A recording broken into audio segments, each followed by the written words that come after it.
one thing about my sister, you could be on the phone with her having a good conversation, and that's when she's choosing to teach her kids a lesson. I don't want to be on the that's phone when it for comes that. up. That's when it comes up. Call me I back. will Call not me pass back. up the opportunity for a teachable And moment. I'd be quick to be like, call me back, because I don't want to be involved in that. And then, like, if I try to put my kid senses, which is always different from hers, it's no, I got this. Okay, so what am I being on the phone for? What am I saying here for? Present a united front, goddammit. What's up, siblings? Welcome to another episode of Two Different Sisters, the podcast. Two Haitian American sisters with two very different ways of taking on everyday life situations. We're your hosts, Cassie, i.e., not a Y. and I'm Juju. On this episode, we'll be talking everything parenthood, from how we were raised to how we plan on raising our children. Coming from a Haitian household, it was not the worst. I've heard some stories. It was not that. We were not really responsible to like watch each other growing up. Our family, we were tight knit. I'm not talking about my immediate family. I'm talking about like my cousins and stuff. Literally every single cousin has probably a cousin that is like their partner that they grew up with. So almost everyone. Or we're very close in age where like we at least 3 or 4 went to junior high at the same time. In fairness, too, I think we grew up in a dying, I don't know how to say it. I always like to say, like, we're the last of the culture. Like, our time feels like the last. The last of the culture, right? We grew up where we were raised as a village. Like, literally, we grew up in the same apartment. All the moms, aunties, all the cousins, the sisters, the brothers. We was all there. My nana was literally feeding us. We was all standing around in a circle, one plate, one spoon, and everybody was getting fed. Will not be doing that with my child. And make no mistake, it wasn't because we couldn't afford like multiple spoons or whatever. It's just that's literally the way we was raised. We grew up in that village era where somebody stayed home, everybody else went out and did what they had to do to make sure the house was good. And our kids now, as hard as we try, they're not as close knit as when we was coming up. No. Go ahead. I feel like because times are different too. Like, honestly, I can't afford to have one of my cousins stay home and watch the kids. Shit, my cousin can't afford to do it. Exactly, because they got their own kids, you know, and like, even though back then they were making less money, to them, the money they were making was not enough to sustain the prices and the rent and things like that. But it was a lot more doable. It was a lot more doable. Definitely a lot more doable. In our family, most of our parents, as far as my aunts and stuff, were not raising kids in two-parent household, which is a lot different for our generation. Like myself, my sister, my cousin, we all have different dynamics with our children's dad. Some of us are together, some of us are not. Some of us are fully involved, some are not involved at all, some are partially involved, you know. So the dynamics, especially how we raise our kids, is very different too compared to how we were raised, because of the fact that there's that other parent involved who gets to have a say in the things that happen with their children. Very true. So let's start off by asking the question, did you want to be a mom? Like, did you even want kids? As most of you guys already know, I have an 11-month-old son. He'll be 1 year old next month. Yay, nephew. So this is the thing. I never necessarily wanted kids. Like, I would always let my partner know, like, that's not something that I was really into. But at the same time, I was not practicing safe sex. Like, I wasn't on birth control. I'm not wearing condoms. You know, none of those things that would help prevent me from having a child. So I always said, if I got pregnant, I knew that I was ready to take on the responsibility, but I always wanted to be the rich auntie. And you had a good run with that. I really did that shit for many years. Yep. Let me tell y'all, sorry to cut you off, but so 1 year, the kids broke the TV, and their dad and I made a decision like, yo, they broke that TV, they gonna stay without a TV. At Christmas, not only did sis get them a TV, but also the new PlayStation. Oh, and the iPad. And the iPad. That's big time rich auntie. So the thing is, like, for me, as long as I have it, I'm going to give it to them. And I can't say it's going to be the same thing for my kid because, like, he has to earn it. But being a parent now, I get some of the things that if they don't want to get the kids a TV because they broke it, but I'm not going to be that person to see my nephews without. Like that's just not me. That But they're not without because they can't have. They're without because they need to learn a lesson. Yeah, they can learn a lesson on their own time. Like that's one thing about my On their own One thing about my sister, you could be on the phone with her having a good conversation, and that's what she's choosing to teach her kids a lesson. Like I don't want to be Because on the that's phone when it for comes that. up. That's when it comes up. Call me I back. will Call not me pass back. up the opportunity for a teachable And moment. I'd be quick to be like, call me back, because I don't want to be involved in that. And then like if I try to put my kid senses, which is always different from hers, it's no, I got this. I got this. Okay, so what am I being on the phone for?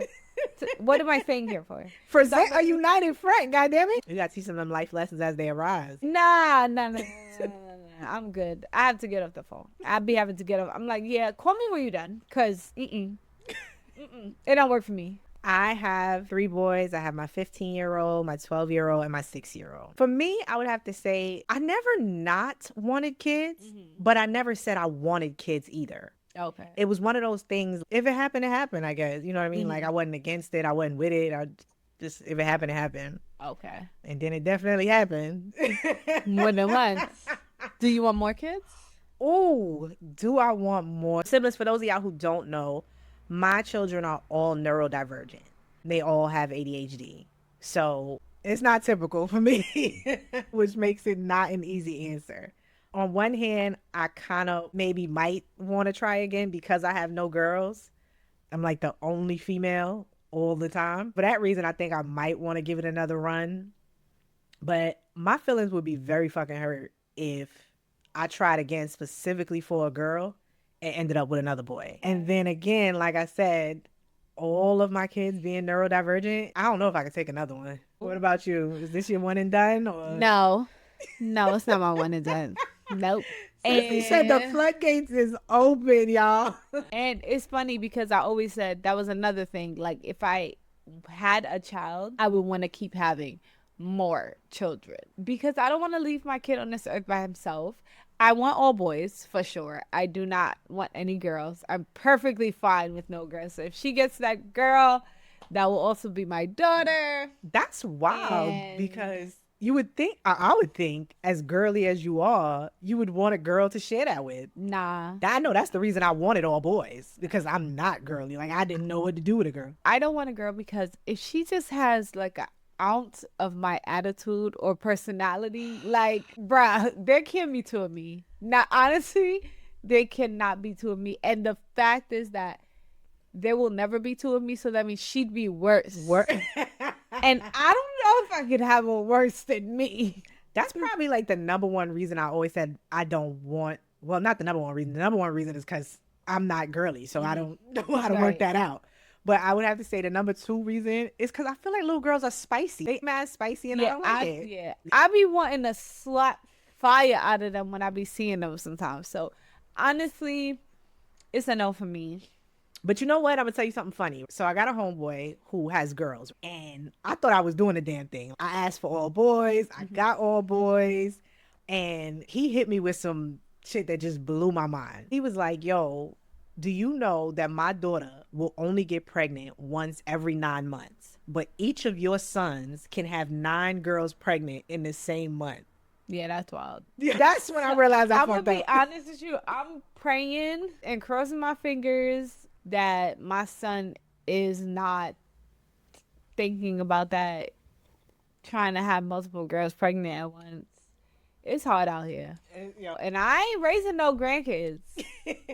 No. So let me ask you this. How, if at all, has becoming a parent changed you? I feel like becoming a parent, it's changed me for, I guess, the better. In what ways? Because you still ain't grow the hell up. Wow, that's crazy. I'm not a person that has an anxiety, but like having a kid has heightened this anxiety in you that you're just like, where did this come from, Phil? Like, honestly, where did this anxiety come from? Because it's crazy. Granted, I'm not a hover parent in terms of like if he's playing, like always grabbing him, trying to stop him from playing. I like to let him explore. He'll hurt himself. Of course, I'm like, oh, mommy's baby. But I'm not that parent that's like overly on top of him. as he's growing, because I want him to learn and do things. Obviously, I'm not letting him just jump off of a bed, jump off my back if you want to. No. But that level of anxiety, sometimes that phantom cry is so real. You think you hear that baby crying, and he is not crying. There's nothing wrong with him. But what about you? How has becoming a parent changed you? Becoming a parent has changed me a lot. Let's start with the fact that I basically came out of my high school's vagina pregnant. Graduated at 18, pregnant at 19, baby basically at 20. So from the beginning of my adult life, I've been somebody's mother. Now, it changed me in the sense that, like, when I was in high school, junior high school, one thing people knew about me, I was always getting into a fight. I was pulling up. You said, what, to my younger cousin who's bigger than me? But when I became a mom, that slowed down tremendously. I realized, like, yo, this girl's my age still out here just wilding, like baby in the stroller. So for me, that was a big change. It definitely settled me down. And the reason why is because I realized that every decision that I make impacts this person's ability to live and eat. So I had to think beyond myself. I learned to assess every situation before I jumped in. Another thing that becoming a parent changed for me, I don't know if I'm cautious, but we'll use cautious for lack of a better term. I'm very cautious about who I let into my personal space. And not because it's my personal space, but because it's the space where my kids lay their head. And it's certain things, certain drama, certain energy that I'm not willing to invite around the space where my kids lay their head. So I'm funny about making friends. Like, my circle is very small, slim to none. Most people don't even know it exists. Even when it came to dating, if a guy was coming to my house, there had to be no trace that you were there. So you had to wait until my son was 100% sleep, and you had to be out before that alarm clock went off in the morning. What else? Have I changed? I don't think I've softened up. I've always, like, pretty much how I've been with the kids is very, like, I don't scream at them. I don't beat them, but I have cut it because your feet are No, just because I'm gonna tell them, your feet. y'all. One time, my oldest son was acting up, and she claimed that she beat him. And I'm looking at my son. I'm like, this boy ain't get nobody's ass whooping. And I'm like, when did you beat him? She told me she beat him before we got home. She knows she was lying. We on her. She was like, she did not whoop that boy. She do not whoop them No, kids. because the reason I don't beat people kids is because my sister had got me in trouble, and then This beat story me. only she remembers. Everybody First, I feel remembers like that we should stop story. using the word beat. Should we Why? say whoop? I'm not white. What am I saying whoop for? I got my ass beat. She's Like, mad at what? mom.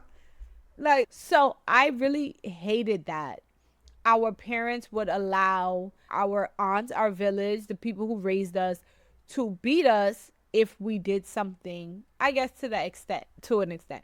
My sister was sitting here lying. She was a snitch, first of all, when we was growing up. I ain't So snitch. I said what I saw. so she ran and snitched. She was always snitching for something. Like, I she said what I thought she saw. was gonna get extra chicken or extra juice at the end of the night because there was no reason that she snitched the way she used to snitch.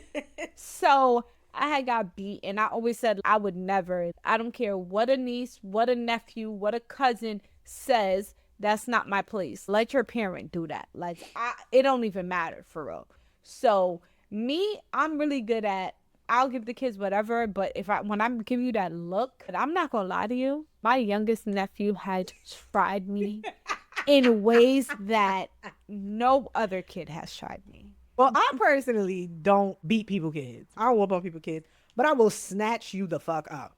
I ain't doing that. I sure will. And don't snatch my kid. I sure will. Because I feel like kids be trying you, like, especially when they know you're not the parent. I feel the total opposite. I feel kids respect people that are not their parents more than they respect their parents, especially at a certain age. But for the most part, I find that kids will respect somebody else before they respect their parent. I feel like that's once they hit like them teenage years because the parent is not cool, like, so they looking for other people. But them younger ones, I feel like No, when they get to them teenage years, they start smelling themselves like, you're not my mom. And then it's like, but I'll smack you like I'm your mom. Again, I ain't had no kids. And make sure you put a disclaimer that we ain't out here abusing kids. Please. so.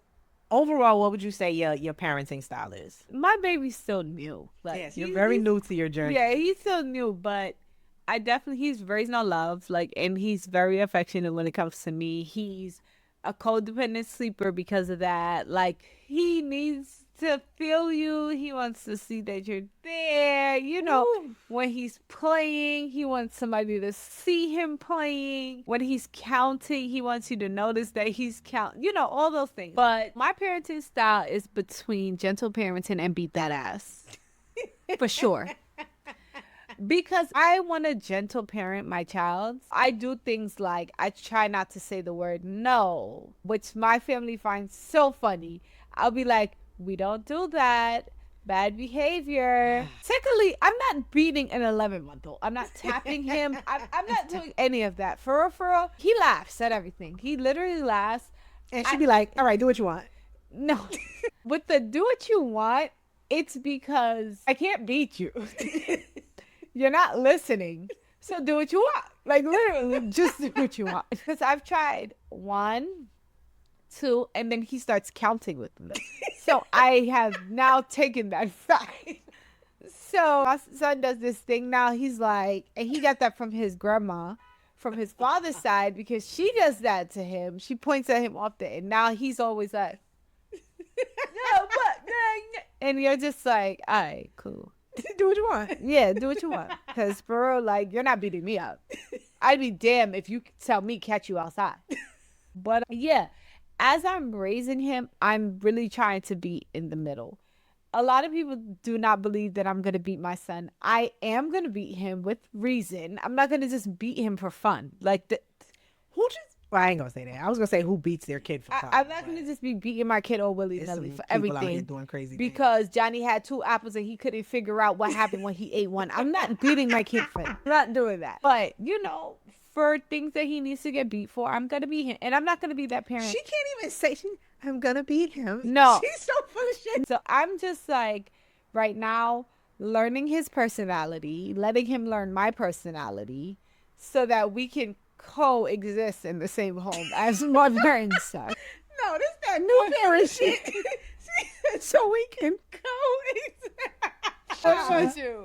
What type of parent would you say you are? What's your parenting style? My parenting style has changed as my number of kids has increased. So in the beginning, I was very disciplined. Discipline.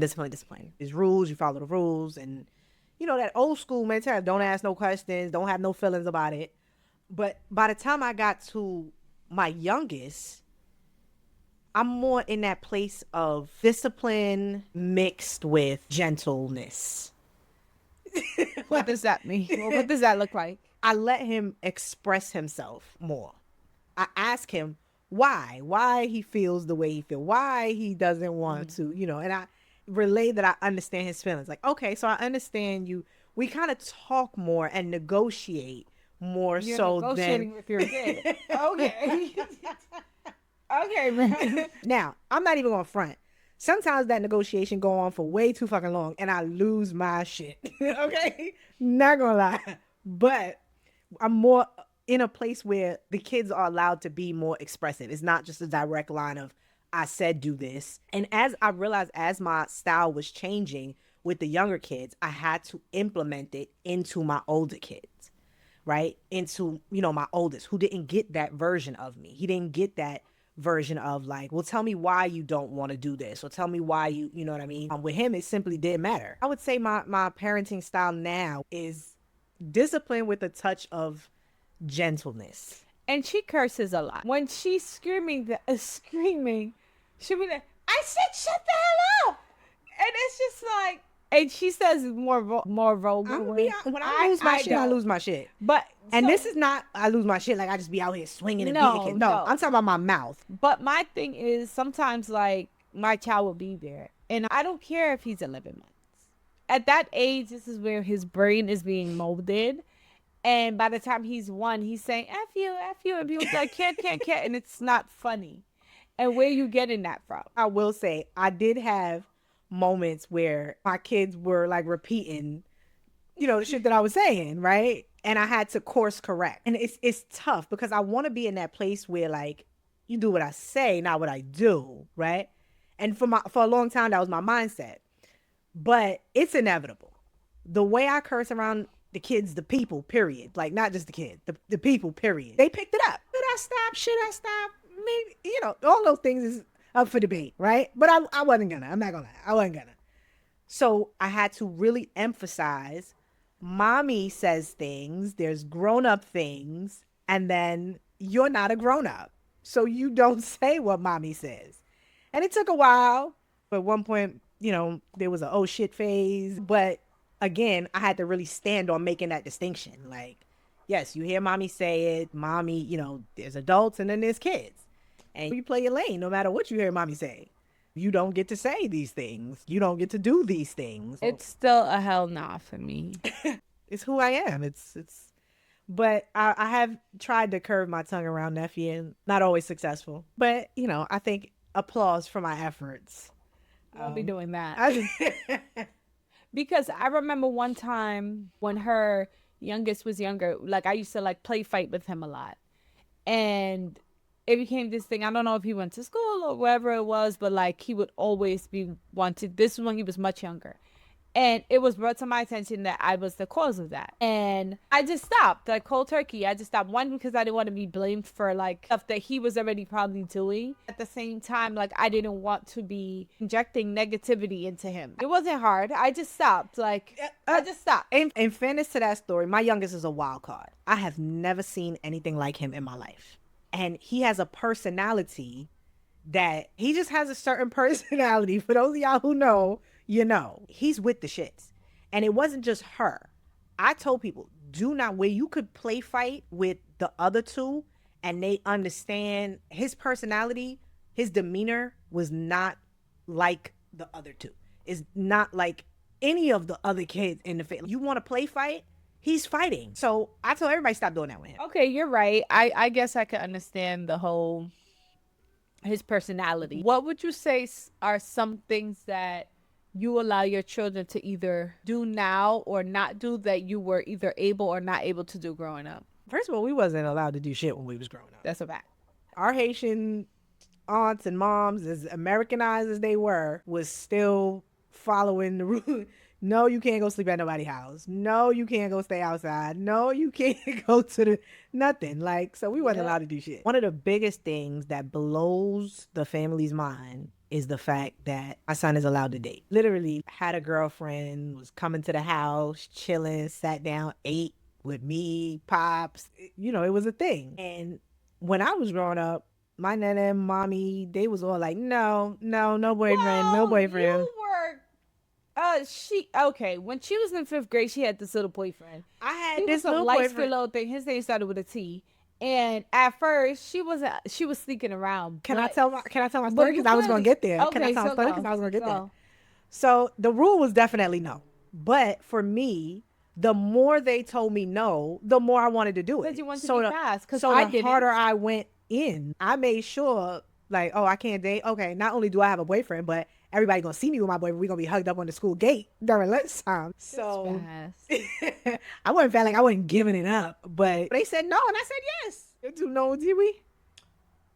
That's where I was at with me. No, not my son. I'd rather he just sneak like most teenagers do. Like just sneak around. I don't know. No. I ain't with the sneak shit. I feel like this. Kids reach a certain point in their life or a certain age where they are into certain things, no matter what you tell them. And when they reach that place that they are into that thing, there's nothing you gonna do to stop that. You can either fight a losing battle or you can be on the inside and minimize the damage. But my thing is that I was a teenager, you were a teenager. You do know that no matter how open door policy a parent has, kids are still going to sneak around and do things. Like, so it doesn't matter if I know or I don't know. But that's why I said you minimize the damage. How much sneaking, how much they keep from you is what I think the difference is. My oldest started being interested in dating. He was like 11 or 12. Which is about the time that I got into dating. I think that's pretty typical. Their dad and I were on different pages when it came to that. He was like, no dating, no girlfriends, no nothing. And I'm sticking with my standpoints of like, yo, it's nothing we gonna do to stop this. Like, this train has pulled into the station. But what I didn't understand that he was trying to tell me is not that he can't be involved with girl, but that we should not be co-signing or encouraging a relationship just because that's what That's he's what into. I'm I did not saying. understand, and I will say that in all fairness, I didn't understand that at that point. I thought he was saying, no, it doesn't matter if he's into it or not. No. His thing was like, yo, he's into girls, he's into girls. Great. Girls are into him. Yeah. Like, if they out here singing, I mean, they want to do some things, let the That's man how I have feel. fun. That's Right? how I feel. But don't be on board with a relationship, That's how I which feel. I didn't get. That's what I'm saying. Do what you're gonna do. I already know basically that you're interested in girls. So I'm sure that's gonna come with it. You're gonna date, you're gonna do things. But I don't need to be sitting there kikiing with this little girl at family dinner. Not at this age. In the earlier stages, it was like, okay, you got a girlfriend. That's schoolyard shit. But we didn't get to the place where I was like, nope, shorty need to come around. We need to meet her until we started hitting like 13, 14, where the seriousness of being in a relationship had progressed. At 13 years old. At 13 years old, y'all. So it wasn't like from the beginning. But I did set rules once I realized, like, no, he's wholeheartedly talking about having a girlfriend. Like, he wants to go chill with her. He wants to, you know what I mean, in the park and do these things. There was rules to it from the very beginning. But the rules progressed as how seriously they took being in a relationship. So as we started hitting like the 13s and 14s, it was definitely a thing of like, no, y'all want to hang out, y'all can come and hang out here where we can put eyes on y'all. If you close the door, I'm gonna have your father take it off the hinges. Y'all can hang out in the room, but everybody needs to be on top of the covers at all times. Don't care how cold, how they get in here. So there was definitely rules to just controlling the situation, if you will. Won't be that in my house. Everybody thinks it's so crazy, yourself included in the family. But one thing I think about when I think about like the things that's okay for my kids doing, not okay, I don't have girls. I'm raising all boys. And as unfortunate and unfair as it is, if things go wrong before they even know what did or did not happen, in the eyes of the people, my son is automatically going to be at fault the minute that girl start crying. So it's very important for me to be on the inside of the situation. You could be on the inside and that could still happen. It could still happen. I'm not saying we're going to deter all, So that's all possibilities. What I'm saying is we are minimizing the damage. I tell my son, if I cannot sit down with that little girl's parents, somebody in her house over the age of 18 who is responsible for raising her, and we have a conversation and we both acknowledge the fact that y'all are in a relationship, that ain't it. Like, she's not feel like- really your shorty. I don't acknowledge that because we're both going to take responsibility for whatever does or does not happen here between these kids. Because the example I always give my son, okay, at this point, you're allowed to date. You can have a girlfriend, right? So you come to me and you say, Ma, I want to go to KP with my shorty. And I'm like, okay, cool. No problem. Take your little money. Y'all go to KP. Let me know when you get there. Let me know when you come back. But then, because shorty's not allowed to date, meanwhile, she's all in his face, calling him Poppy, telling him she love him, all these types of things.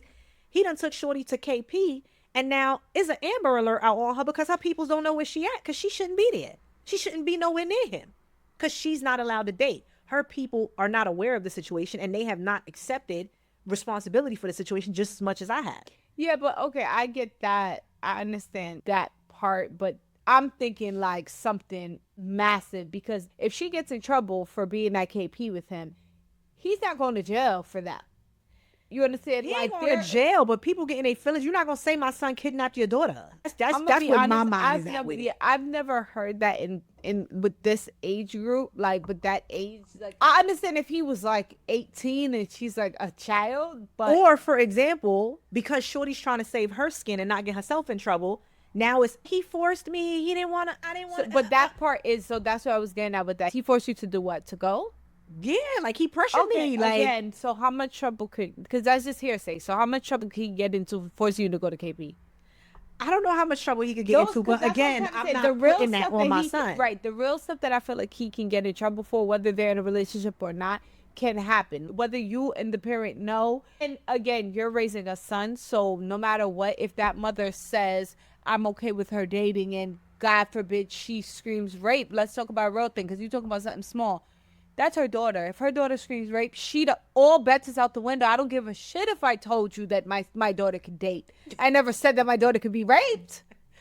Girl. No, but this is real stuff that really happens. That's what I'm saying. So, like, for me, I want you to do good in school. I want you to be focused on sports or focused on, like, something in school. I want you to do that. There's going to be a lot of time for you to date. And I feel like dating is an incentive in a way. If you're doing good, you want to date, you show me. You're not even washing your drawers every time I'm screaming behind you about bathing properly.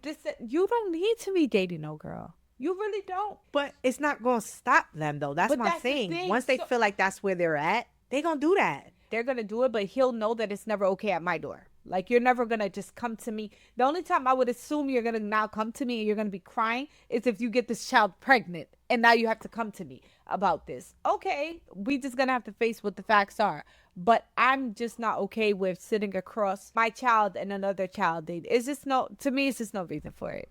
I want to sit across from 10 colleges talking to you about something. A company wanted to own your design because now you're just doing big things. That's just how I feel. But I don't think it's anything wrong with the approach that you choose. And I'm saying this right now in 2025, January. I have an 11-month-old. I cannot tell you what my mind may change when he is now her son's age. Things I'm focused on is definitely not what she's worried about anymore. And I will say this. That's where I was at when my oldest son first got into girls. And then my middle son got into girls when he was like about 11, the age he's at right now. And I was just like, no. Now, I still believe like if it's happening, it's nothing we could do about that. So if he really just sticks with it and comes and is just like, hey, there is this girl. This is my girl. You know what I mean? Then okay, we might need to take that situation a bit more seriously. Mm-hmm. But with him, I'm kind of just like, play your game, focus on other things. What's them grades looking like, where I wasn't in that same space with the older one. Okay. And now this younger one, this 6-year-old is smitten with this girl, telling me that their love can't be broken and they're a couple. And I don't know what to do with that one. Because it's at that age where it's young enough to be cute, but you also don't want to let it go unchecked. Because then I don't want that to become his focus so early. So, I get that. What about me? I mean, I have to do what you want. What is some stuff I don't... Again, I have a baby, so it's the biggest things that I have in my home besides like being mindful how you speak around him, the TV time, so he doesn't get TV time. I avoid that completely. He's not even interested in it, but I know that people have already told me when they're watching them, their kids watch TV, so then he should be able to watch TV, which is a no, because when I'm watching their kids, my child don't watch TV, your child don't watch TV. We could play with toys, we could do 1,000 other things. But you see what you said? Because your child doesn't watch TV, then their child doesn't watch TV. So when they come to my house, for example, because my kid watched TV, then he could watch TV. But the thing is, that's a perfect example. My child watching TV and your child not watching TV, what is the benefit of my child actually watching TV? There is a benefit Leave you the hell alone. No, there's a benefit of me stopping your kid from watching TV so they don't get consumed into television. I'm helping the situation. I'm not investing in your help. I never said you did, but in my home, personally. But in my home, I feel like there's help is needed, so I'm gonna put that help in there. What else? Eating habits. You can add if you want to. For me, I'm gonna die anyway. It's too late for me. I'm gonna eat how I want. But with my child, he still has a long life ahead of him. You know better, you do better. So I'm very strict on what he eats. We went to Disney. I had some snacks. She was trying to sneak him ice cream. He didn't need that. Like he literally didn't need it, but he very much enjoyed it, and I enjoyed giving it to him. It's a no, because now I had to retract him from like those type of sweets that he shouldn't have. He had like 2 bites. It doesn't matter. 2 bites too many. So I'm very like healthy with this type of snacks he eats, very clean. never had Gerber in his life. No shade to those parents who have to go through that fast lifestyle with their kids. But for me, if I'm able to step in and make those changes, then I prefer to. So hit me up if you want some clean products for your kids. I got you. He doesn't eat every fruit. Like, I don't give him strawberries. He doesn't eat grapes. She has a thing with kids with No, grapes. I don't have a Girl. thing. It's a real thing. You shouldn't be giving children grapes. Well, like if you watch them, No, sweetie, no. That's a choking hazard. He's not allowed to eat stuff that are very dry, like pretzels. All those stuff is just not things that he should have. He doesn't need it. He doesn't need it. He's 11 months. at 11 months, that's when you got your teeth going and you So- learning your bush. All right. So from 3 months, my child has been eating labui, eating labui in his bottle, which is like porridge, cornmeal, whatever you call it, wherever you're from. Since he was 3 months years old. By the time 3 months years old. by the time he was 3 months, by the time he was like 5 months, he was already eating food. Because when we went to Disney, he was eating, and that was 6 months. Yeah, so he was eating full food. He eats real Caribbean food. I'm not into all of that, like babying him. He's a grown man. Obviously, I like fine it and make it real For the grown man. edible for Rainy, like mush it up, But not eating French fries from McDonald's. I can make French fries for him. He doesn't need to eat French fries from McDonald's. Just chop up the potatoes into fries. It tastes good. It tastes the same, and it tastes better. And it take forever. Doesn't matter. The quality time we get to enjoy together is what matters. I ain't gonna lie. I try to respect certain No, things, she don't. right? Now, excuse me, can I talk to the siblings? Don't give him juices and all those things. I really try to stand fast to that. I have snuck him soda, but she was like, no, he doesn't drink that. Only water. So I never did it again. But I be giving my nephews snacks. Okay, But we have the crazy had. thing to me is this is the thing. I understand if I don't have the snacks, like if I'm like my kid has to eat healthy, but I don't have the snacks. I'm providing the snacks, and then they're saying, "Oh, he's not eating it." But with me, he eats it. The reason he's not eating it with them is because they're sneaking him these unhealthy things, and now they're trying to push the healthy snack on him, and he doesn't want it. No, 'Cause first now of all, he's I like, have video proof of Neffy and Debo and people who I make it seem like you have to give him what you have. No. And don't let him hear you opening something because you're not getting away with not giving him none. I try to respect the drink thing. Siblings, I definitely be giving Neffy some snacks. No, it's And not that hard. fight He that has his own snacks. They there. ain't good. And he know it. No, he likes them. When he's with me, he be ready to eat my fingers off. I be holding the snacks. Sometimes he's too lazy to pick it up with his hand. He just goes with this and just eats it up, and it's gone. Another thing that I allowed is cursing. And again, I have different kids at different age groups. So these rules don't apply to all the kids. The younger ones know, not a thing, not happening. But with my oldest son, I do. I allow the cursing. However, it's rules to it. You're not just free range doing whatever the hell you want. I just cannot. First of all, I don't even like grown-ups cursing around me. You think I want to hear a kid doing that? Nah, I'm sorry. I think a lot of my rules come from meeting the child where they're at. Because again, they hit a certain point and they out in the street with their friends and they're cursing, wow, no respect for nobody. You know what I mean?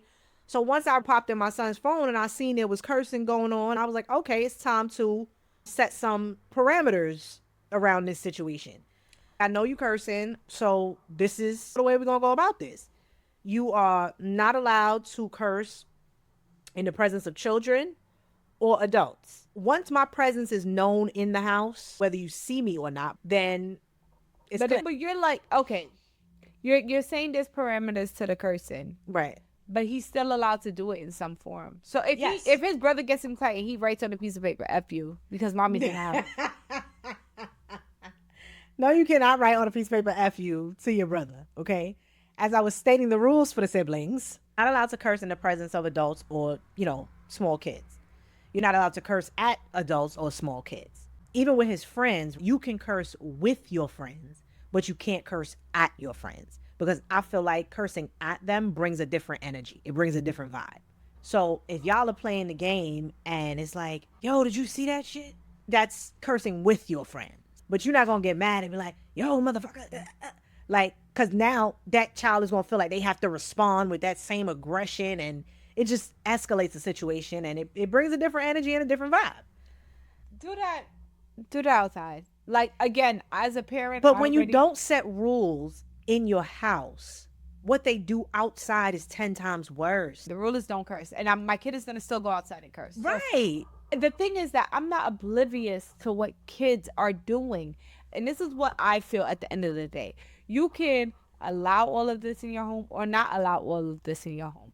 Your kid is going to be their own person when they go outside. That's why sometimes when I hear people or teachers or who's raising them, the parent could be doing an absolutely amazing job. When that kid gets outside, they're going to do what the hell that they want. So But I feel like you're setting the understanding that there's limitations to your behavior. I don't know, cause that wasn't told to me, and I just knew. Like it's like my mom didn't say I can curse. She didn't say like that I couldn't curse, but it just wasn't my thing. I didn't care to. Like I wasn't out here on the bus cursing like wilding out, cause that's just not. That was just. But that not comes me. down to you as Like, an individual. That's what I'm saying. But I feel like acknowledging it and openly setting rules forces the child in a position where they stop and they can go, okay, does this go too far? Oh, shoot, there's a grown up around. Some kids don't care.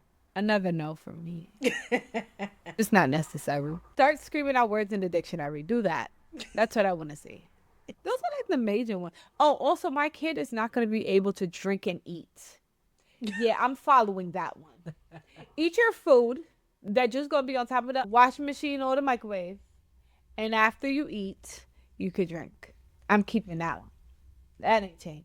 That's our time, siblings. But before we go, here's a piece of advice. No two people are the same, which means Everyone deals with things differently. So make decisions that you sleep well with at night, not that make other people comfortable. And whoever don't like it, Lamed Puyo. If you're tuned in via YouTube or your favorite streaming platform, be sure to like, comment, and subscribe. Don't forget to follow us on Instagram, TikTok, Clapper, and X at 2DS Official Pod. Appreciate y'all for locking into another episode of Two Different Sisters. Tune in next week, Wednesday at 7 p.m. as we turn up the heat and talk about sexual pleasure. Until next time, siblings.